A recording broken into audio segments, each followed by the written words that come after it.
hindi kaya ng memory ko. Pero meron pa kaming conversation nun na umiiyak ako nun. Si ano?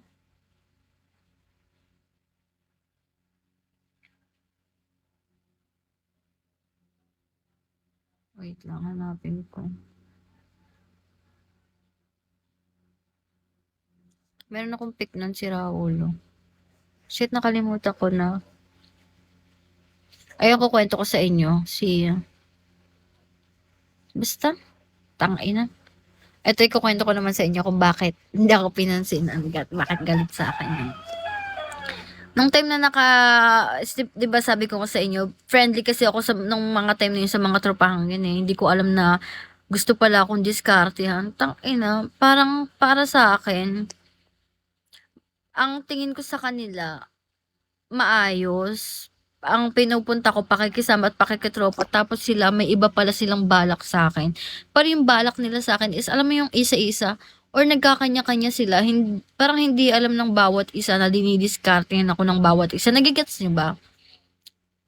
Like for example, si Guy 1,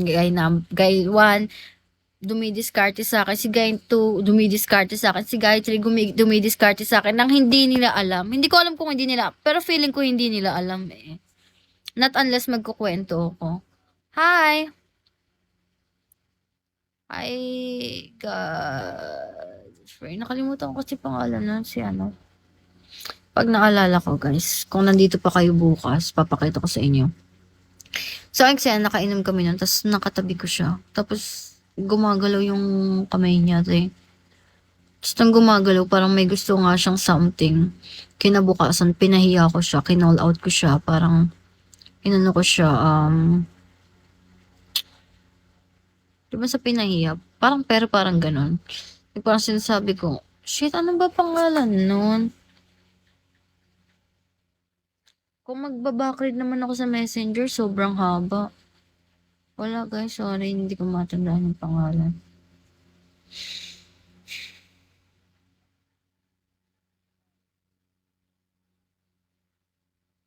Matandaan. Nainis ako.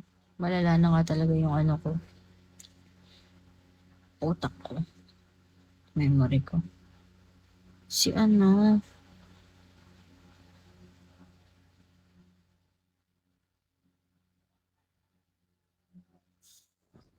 Hindi na nga gumagapang yung kamay. Pinano ko siya, syempre pinano ko siya ate. Ay, sinabay na ako pa uwi. Maayos niya akong inuwi. Si Roy. Maayos niya ako inuwi. Pero yun yung muntik na rin akong rapin no, na gumalaw yung kamay. Hindi ko matandaan. Pero pwede ako magpatulong dito sa tropa ko eh. Kung ano pangalan nun eh. Wala, hindi ko matandaan. Sumasakit yung bato ko si ano. Ang tumalpak sa akin yun eh. Nag-agent kasi ako before guys. Agent ng Talpak. Don't trust anyone. Yun nga eh. Ayun nga, yun snitch. Gumalaw nga yung kamay niya sa akin. Pero, alam mo yun, nakaano ko. Tapos gustong humalik sa akin. Tangay ng kapal ng mukha mo. Hindi ko man ako. Akala niya yata makakahalik siya. Tapos pinahiya ko siya. Sinabi ko sa kanya sa mga tropahan na, oy, parang nung isang ano hindi ka ganito ganyan wag ganun. Gumaganon na ganun ako. Parang pinapaya ko siya. Wag ganun. Tropa eh, gaganon ka. Tapos nahiya siya. Kaya parang nagalit siya sa akin. Pero ngayon alam ko, hindi na kami nakalimutan ko pangalan, ate. Sobrang haba na kasi ng ano ko.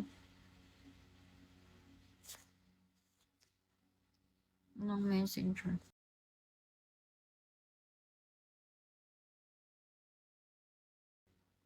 Pag maalala ko, papakita ko sa inyo na yun nga, umiyak ang ako sa likod niya sa motor habang nakaangkas ako.